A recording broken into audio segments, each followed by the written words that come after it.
Welcome everyone, Dr. Thor here. Get ready for Gnosis. Well, in my recent research on Lieutenant Colonel Michael Aquino, head of and founder of the Temple of Set, who died about a year ago in his early 70s, I found a very interesting interview with him where he talks about the big 9/11 incident, the terrorist attack Trade Center.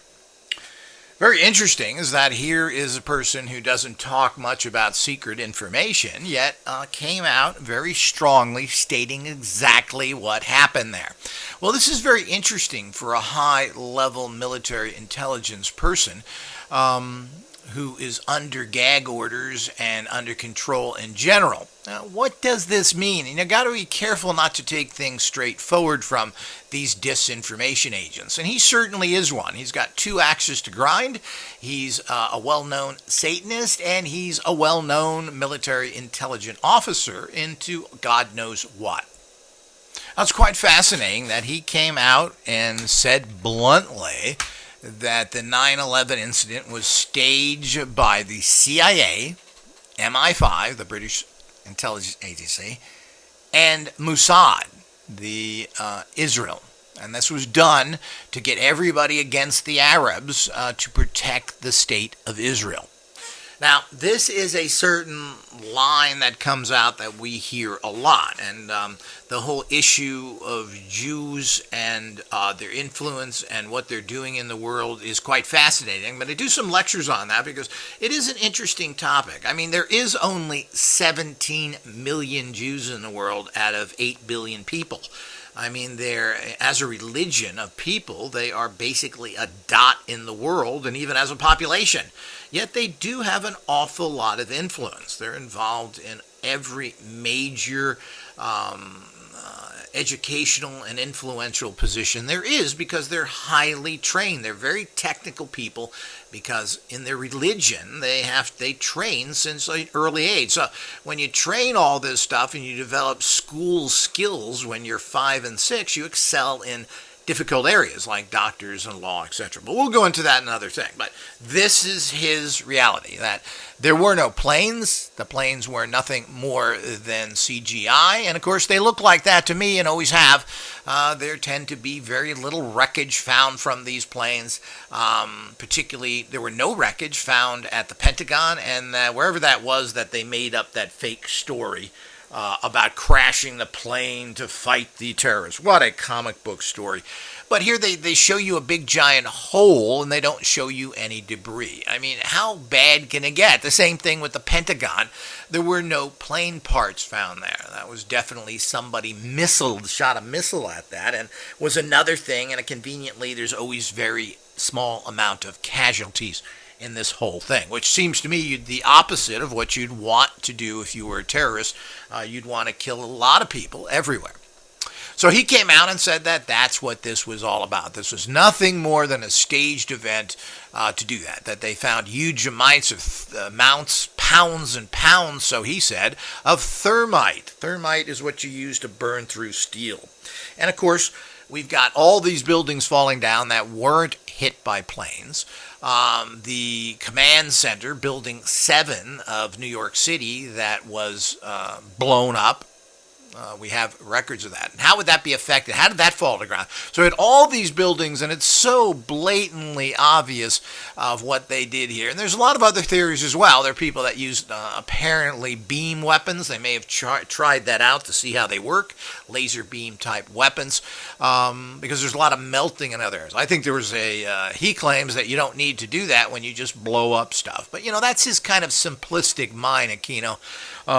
There probably was numerous weapons used. If you're going to do stuff like this, then you want to make sure that, here's a great chance to try things out. Now, there were melted vehicles and other things found quite a distance away from the Trade Center. And even if they were close to the Trade Center, there wasn't that much heat on the ground to cause this. So the whole idea is that a whole bunch of things I think were happening, but it just shows here's an intelligence guy that didn't want to give further information out if he knew it. About beam weapons, which the governments have been testing for years and have. But it's pretty shocking. I'm going to leave a link down below this that here this statement was made, but very clearly, very distinctly, he said no hemmings and haws, none of his usual back talk, funny jibs that usually tries to lighten the situation and be indescript.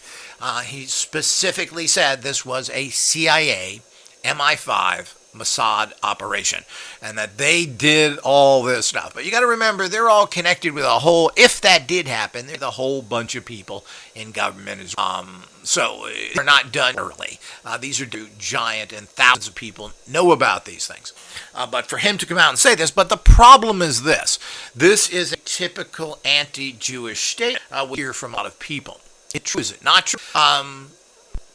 We don't know. So this is a company line from a group of people that want to blame Israel for everything. And, to a certain extent, I can't even blame the Jews for doing something like this. Everybody wants to murder them. Jews have been murdered for thousands of years. In the First Crusade, the first thing the Crusaders did before taking off on the First Crusade was to kill all the Jews and steal their property. They murdered up to recent times. Continual genocide against right now. Now, you have to know you live on a tiny island in the middle of the Middle East. What's in your back is ocean. Well, I think I would be very paranoid as well. But like there's Jewish movements that are but all the same thing. The Mossad, who've been doing everything. These are the bad guys we have to kill. The fact that Israel may have funded Al-Qaeda and other organizations, why not? Have them fight each other. Isn't that smart military? Hasn't the CIA been doing that for years in South and Central America? Funding radicals so they disrupt governments, murdering leaders? To somehow blame an entire race of people who are been genocided for their entire history and are still under major pressure. Everybody, and I'm not talking about leaders, every single Muslim, Arab that I've ever talked to, Turk, etc., want to murder and kill everybody in Israel. This is a fact. So, what do you do as a nation when your entire survival and your whole culture is involved in this? Well, people won't help you normally, and of course America has always been a fantastic supporter of the state of Israel on all sorts of levels. Now, whether you're paid to support them or not is unimportant. We support a lot of criminals. The Japanese, the Germans, etc. These are criminals that have been practicing their criminal ways, and they're buddies of ours now. So this is all nonsense. So to think that that's okay and something like this, which is pretty gross but was done very professionally, but a lot of things went on here. Building 7, which wasn't hit by an aircraft, had all sorts of legal files in it they wanted to get rid of against Enron and other people. And so many things were lost there. All the records are gone. This is an old way of doing things where you burn down buildings that have records in it that can be traced back to you. So the point is that if your entire society, culture, family, relatives, future generations are at stake, and you have a very hostile group of people out there trying to murder you every second, well, I'm not sure that you can expect any other. I mean, the first thing that Israel asks when they sit down with talks with the Arabs is, do you recognize the right of Israel to exist as a country? They refuse to do that. Well, the conversation is over, isn't it? They don't recognize your right to exist. You are a non-entity. How can you deal with people like that? Well, the only way you can deal with people like that is militarily. So this is the sad situation that goes on out there. But here we get yet another bizarre, out-of-left-field goofball guy that this guy. But we got to remember, Aquino had the highest security clearances you could get. Apparently, the military doesn't think being a Satanist and having all these other problems that he had being linked to, well, it's perfectly fine. Oh, yeah, he's a good old boy. He believes in Satan, linked to possible child molestations. Kind of a weird guy, but let's give him a nuclear bomb. Here you go, Mikey. Here's the button. Just go for it. Does Satan talk to you? Yeah. So the whole idea is that this is the kind of stuff that goes on. It's just mind-blowing. This guy's entire career. Now, if you want to keep a person like this in the military, I don't know if that's proper or not. I think a lot of people maybe should be taken out, but it seems to me that this is very strange, disturbed thinking, and a person like this should not be given a giant clearance, plain and simple, even though this is a religious issue, and it puts the government in a difficult position. Aquino pushed through Satanism being allowed as a religion and putting the reverse patches you see on all the military uniforms. This is what he did. So we need to understand that so we know the kind of impact that these things have. Now, Aquino was favored because of his great educational capacities, with the U.S. Army in particular are known to be boobs.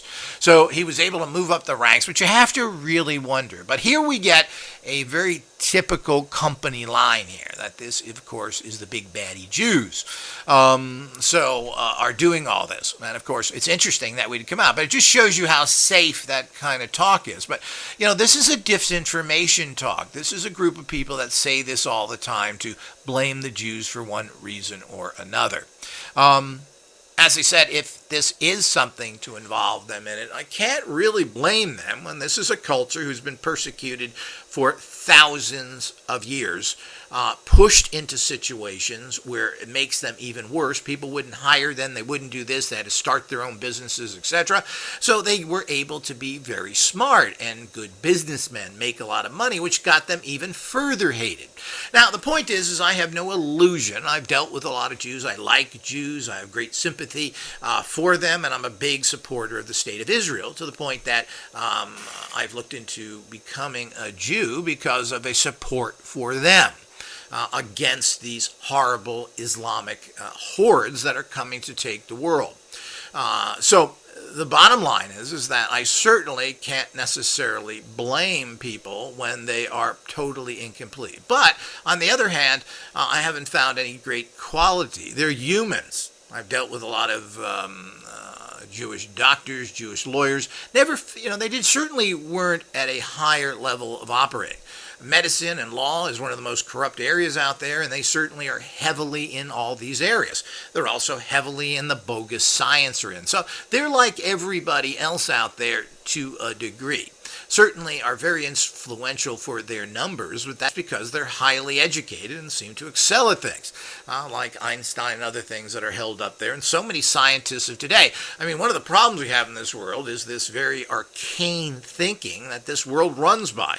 We run on this thinking now, this Jewish, German, backwards, evil thinking that is running everything. This, I've learned this stuff, and this is stopping the progression of mankind because, it was good for a transitional period. Now we're stuck in the transition. We need to transition somewhere else. But we have this very dogmatic thinking from these very educated people. So here we go, people. Fascinating. Just another bizarre and fascinating look at the world from a guy who's now stated what a top intelligence officer, this is a lieutenant colonel with high security clearances, a person that spent many years in the military. The next rank up is general, who states this. Some food to chomp on, food for thought. Until later.